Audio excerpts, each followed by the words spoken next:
He soared to the absolute stratosphere of global superstardom, the voice and face of a musical brotherhood that defined an era. Barry Gibb survived the crushing pressures of fame, the dizzying heights of disco, and the unimaginable heartbreak of losing all three of his beloved brothers. But the most enduring, and perhaps most fiercely protected creation of his life wasn't a song. It was the 5 children he raised behind a carefully guarded wall of privacy. What became of the heirs to the BGGZ dynasty, the children of the last brothers standing? Welcome. You clicked on this video because you know the music that made the whole world dance, but you sense the deeper human story lies within the family built amidst that global phenomenon.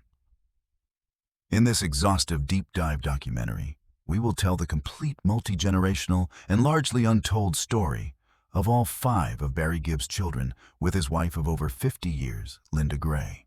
We will explore the journey of his eldest son, Stephen, who embraced the stage but rejected disco for heavy metal. We will uncover the quieter musical path of his second son, Ashley. We will respectfully delve into the determinedly private life of his third son, Travis. We will follow the creative ambitions of his fourth son, Michael, into the world of acting. And we will piece together the story of his youngest child and only daughter, Alexandra, who grew up shielded from the spotlight. To bring you this incredible, sprawling family saga, we have gone far beyond the chart statistics and the glittering award shows. We have meticulously researched the BGG's history, analyzed the musical and professional careers of the children who have public profiles, respected the privacy of those who don't, and pieced together the narrative of a family that navigated unimaginable success and profound loss with remarkable discretion. This is not just a superficial "where are they" no. It is a deep, unflinching exploration of a different kind of musical dynasty, one defined by survival, enduring love, and the conscious choice by many to live outside the blinding glare of their father's legendary fame. Prepare to understand the Gibb family legacy in a way you never have before. Number 5. The son who rocked a different stage, Stephen Thadius Gibb. The story of the next generation of Gibbs begins here with the firstborn son. He arrived just before his father and uncles launched their stunning second act, the disco revolution that would make them arguably the biggest band in the world. He grew up breathing the rarefied air of superstardom, surrounded by pop perfection. But his own musical soul would yearn for something harder, heavier, louder. A path that would lead him to share stages not with pop icons, but with metal gods. Born on December 1st, 1973, Stephen Thadius Crumpton Gibb, often known as Steve, was the first child of Barry Gibb and Linda Gray. His birth came during a fascinating transitional period for the Bee Gees. After their initial breakup in 1969 and a relatively low-key reunion, they were on the cusp of the monumental comeback fueled by producer Arif Mardin and their move towards R&B and disco with the Mr. Natural and Main Course albums. Stephen spent his earliest years witnessing this incredible resurgence firsthand. He was a toddler when Jive Talkin' hit number 1 and a young boy when Saturday Night Fever exploded into a global cultural phenomenon in 1977, making his father and uncles arguably the most famous musicians on the planet. His childhood was by any measure extraordinary. He grew up in mansions in Miami Beach, in England, surrounded by unimaginable wealth privilege and the constant presence of music. But it wasn't just the Bee Gees' music. His father had broad tastes, and the Gibb household was filled with the sounds of all genres, while he undoubtedly absorbed the intricate harmonies and songwriting genius of his father and uncles. Stephen found himself drawn to the raw power and energy of rock and roll, and eventually heavy metal. This was his first act of forging his own identity. Choosing Led Zeppelin over Le Freak Beat, Black Sabbath over Boogie Shoes. This passion wasn't just a teenage rebellion, it became his life's work. He picked up the guitar and dedicated himself to mastering the instrument, developing a style that was powerful, blues-inflected, and technically proficient. In the late 1990s and early 2000s, he co-founded the band 58, which released one album, Diet for a New America, a blend of hard rock and alternative influences. He later formed the Underbellies with his cousin Spencer Gibb Robinson, showcasing the musical connection within the extended Gibb family. Stephen's most significant contributions, however, have come as a highly respected guitarist within the heavy metal community. He became a key member of several influential bands. He joined the supergroup Kingdom of Sorrow, featuring members of Crowbar and Hatebreed, contributing his heavy riffs to their sludge metal sound. He also played guitar for Zakk Wylde's legendary band Black Label Society, known for its powerful, biker-infused metal. His longest and perhaps most notable collaboration has been with the influential sludge metal band Crowbar, where his guitar work has been a crucial part of their sound for many years. These weren't pop gigs leveraging his famous name. These were hard-won positions in a demanding genre, earned through skill and dedication, respected by peers in a world far removed from disco. The scandal for Stephen is perhaps the subtle one of navigating two vastly different musical worlds. How do you reconcile being the son of the king of disco while shredding guitar in a sludge metal band? It speaks to a remarkable ability to compartmentalize and stay true to his own artistic vision. He has occasionally bridged these worlds, most notably by serving as the lead guitarist in his father's solo band during Barry's Mythology and In the Now tours. Watching father and son share the stage, Barry the pop icon and Stephen the metal veteran, playing Bee Gees classics is a fascinating and often moving sight. It's a testament to their mutual respect and the deep musical bond that transcends genre.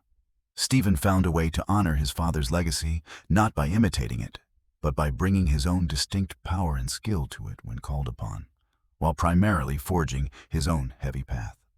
He is the son who took the Gibb musical gene and plugged it into a Marshall stack, turning the volume up to 11 mm. Stephen carved out a loud and distinct identity on the rock and metal stage, becoming a respected musician in his own right. But the second son would choose a different, quieter frequency within the family's musical universe, working often behind the scenes, his contributions woven subtly into the fabric of the Gibb sound. Number 4. The son behind the music. Ashley Robert Gibb. Born directly into the inferno of global disco domination, the second son arrived when the Bee Gees weren't just a band, they were a phenomenon controlling the airwaves. Would he try to replicate that impossible success, or find a different harmony within the family's musical world? His path would lead him towards the craft, the songwriting, the studio, the quieter heart of the Gibb machine.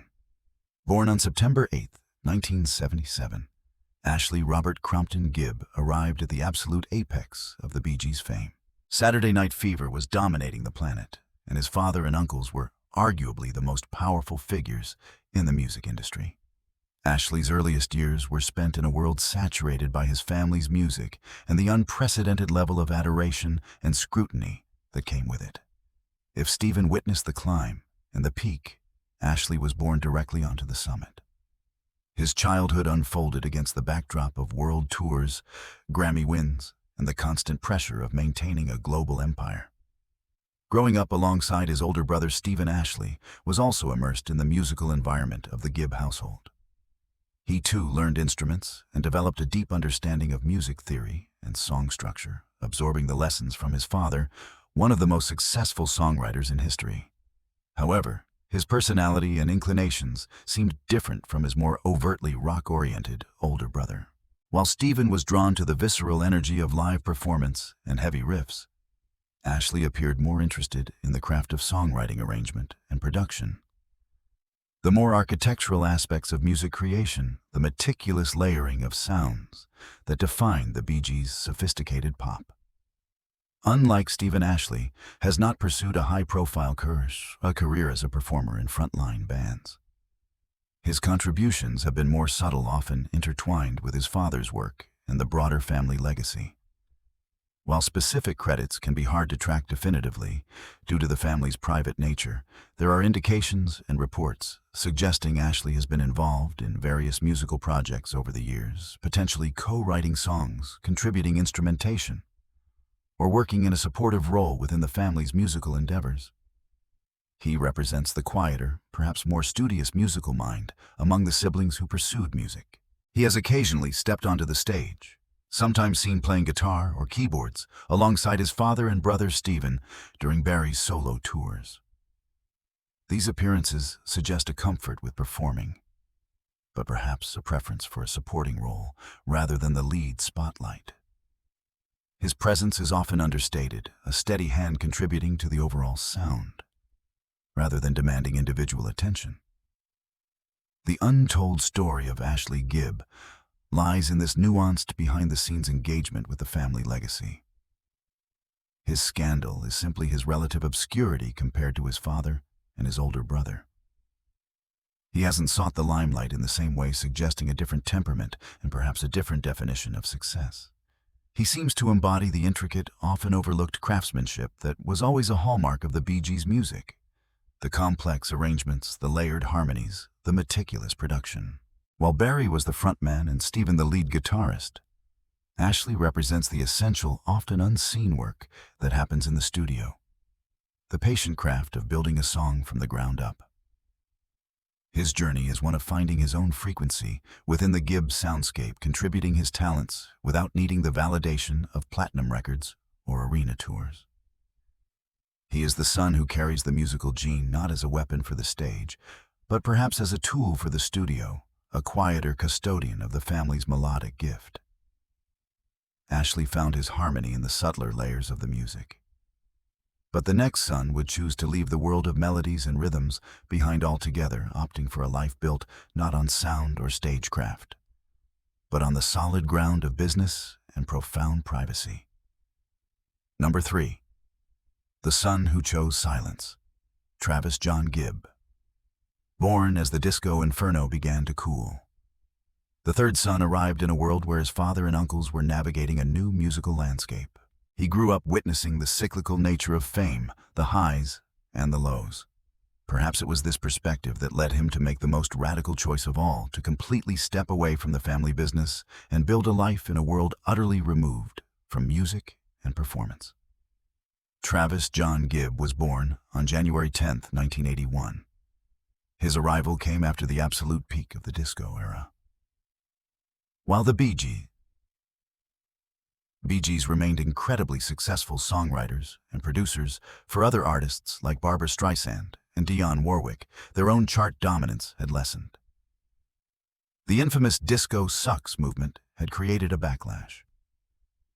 Travis grew up in the still immensely privileged world of the Gibbs, but perhaps with slightly less of the intense world-consuming frenzy that his older brothers experienced in their earliest years.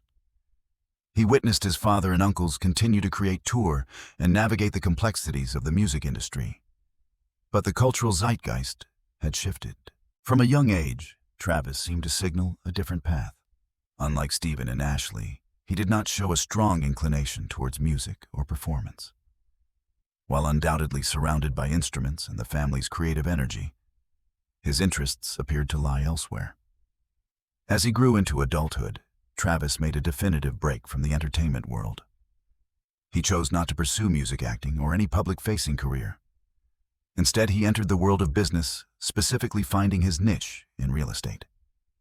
Reports indicate that he has built a successful career as a real estate agent, primarily working in the Miami, Florida area, where the Gibb family has long maintained a significant presence. This choice is profound. In a family practically synonymous with music, Travis chose a profession grounded in tangible assets negotiation and market knowledge. A world governed by different rules and rewarding different skills. It was a clear declaration of independence, a move to define himself entirely outside the context of the Bee Gees' legacy. Like several children from other musical dynasties we've explored, Travis Gibb has embraced almost complete privacy. He does not have a public social media profile related to his famous family. He does not give interviews. He does not appear at industry events.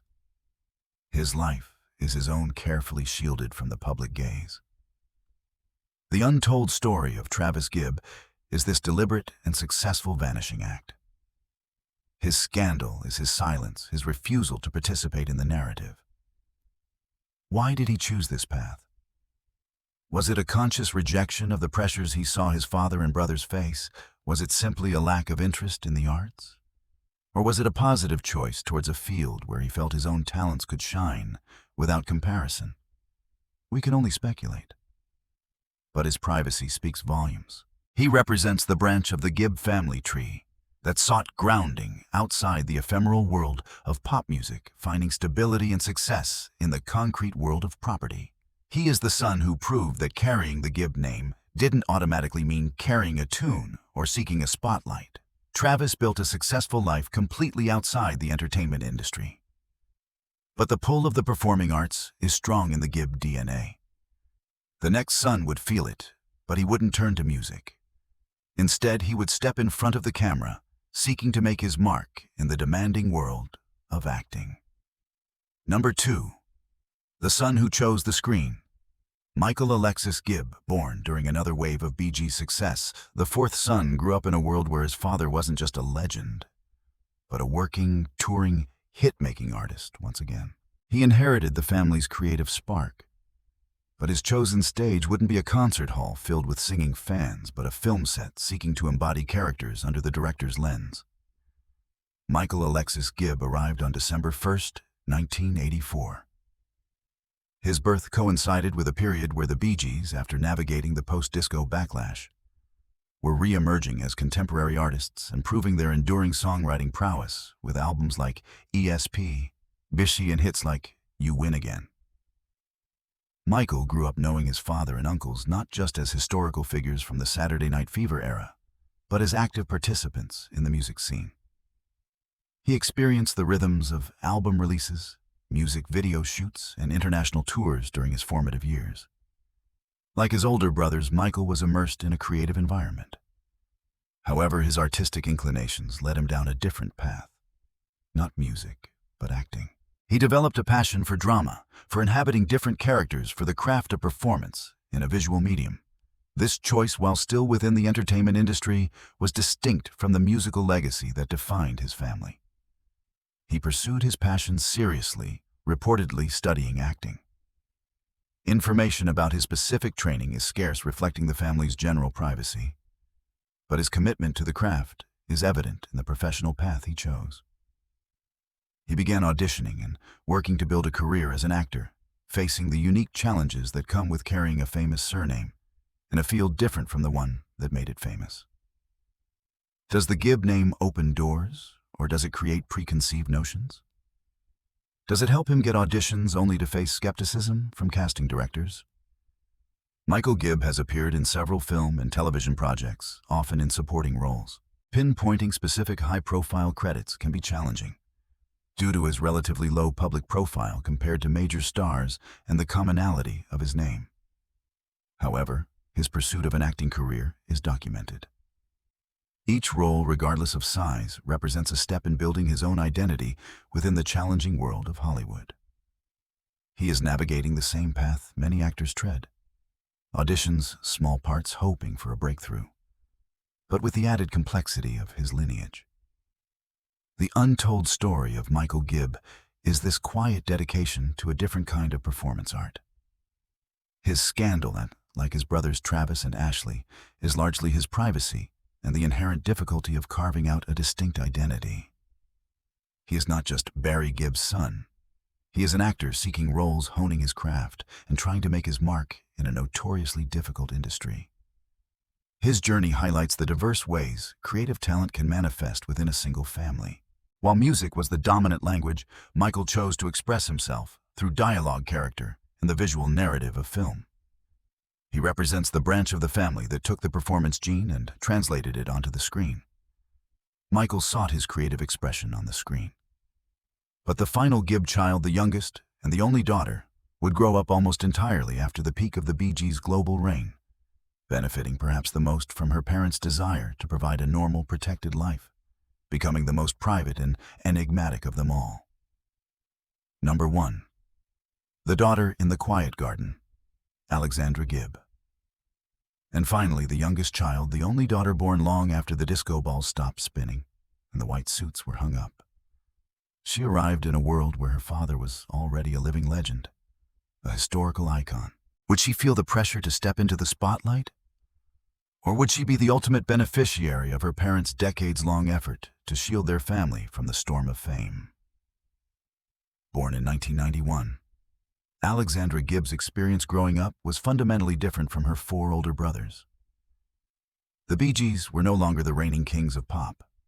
They were revered elder statesmen, recipients of Lifetime Achievement Awards, their music already woven into the fabric of cultural history. While Barry continued to write record and occasionally tour, the relentless, all-consuming mania of the 1970s was a thing of the past.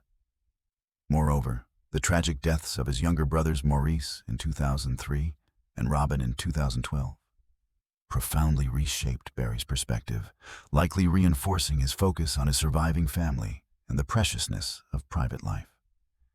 Alexandra grew up in this later, more reflective era. She was raised primarily in the family's Miami Beach estate, benefiting from the immense security and privacy that her parents had painstakingly established over decades. Barry and Linda, having navigated the peaks and valleys of extreme fame, were experts at creating a protective bubble around their youngest child. As the only daughter, Alexandra held a unique position in the family. But unlike many daughters of famous musicians, she has shown absolutely no inclination towards a public life. She has not pursued music, acting, modeling, or any form of public career. She has remained entirely, almost defiantly, private. Information about her education, her interests, her chosen path in life is virtually non-existent in the public domain. She is occasionally mentioned in passing in interviews with her father or brothers, always with affection, but never with details. She is sometimes glimpsed in the background of rare family photographs, but never seeks the spotlight. Her parents have succeeded, perhaps beyond their wildest dreams, in giving their daughter a normal private life, despite her extraordinary lineage. The untold story of Alexandra Gibb is her invisibility. Her scandal is the complete absence of any public narrative. She represents the ultimate success of Barry and Linda's fiercely protective parenting. After raising 4 sons through various stages of the Bee Gees' tumultuous career, they seem determined to give their daughter the gift of anonymity. Her life is a quiet garden, carefully tended and shielded from the prying eyes of the world. She is the final silent note in the Gibb family symphony, a testament to the possibility of finding peace and normalcy, even when born into the heart of a global musical legend. The 5 distinct paths of the Gibb children, from heavy metal stages to recording studios, real estate offices, film sets, and profoundly private lives, paint a fascinating portrait of a musical dynasty navigating legacy, loss, and the enduring power of family. Barry Gibb's story is unique, but the theme of a legendary songwriter with a large, complex, and often fiercely private family is a recurring motif in music history. And perhaps no figure embodies that archetype more completely or more enigmatically than the Nobel Prize-winning poet laureate of rock and roll, Bob Dylan. On this channel previously, we delved into the incredible story of Bob Dylan's 6 children. Did you know that behind the cryptic lyrics and the ever-shifting public persona lies a sprawling family saga involving successful musicians, artists, filmmakers, and intensely private individuals, all shaped by the unique gravitational pull of one of the most mysterious and influential artists of all time? The full, complex, and largely hidden story of the Dylan heirs is one you won't want to miss. Click the video on your screen right now to uncover that incredible, untold story. And, as always, thank you for watching.